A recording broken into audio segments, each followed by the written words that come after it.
জীবনে সাধারণ হয়ে বাঁচতে চাচ্ছেন আপনি? তাহলে অহংকারকে ত্যাগ করুন। কারণ অহংকারই আমাদের সাধারণ থেকে বঞ্চিত রাখছে।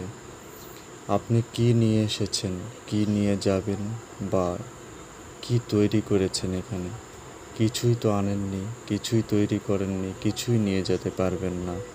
সবই তো সৃষ্টিকর্তা আপনাদের সব ধর্মেই দিয়েছে।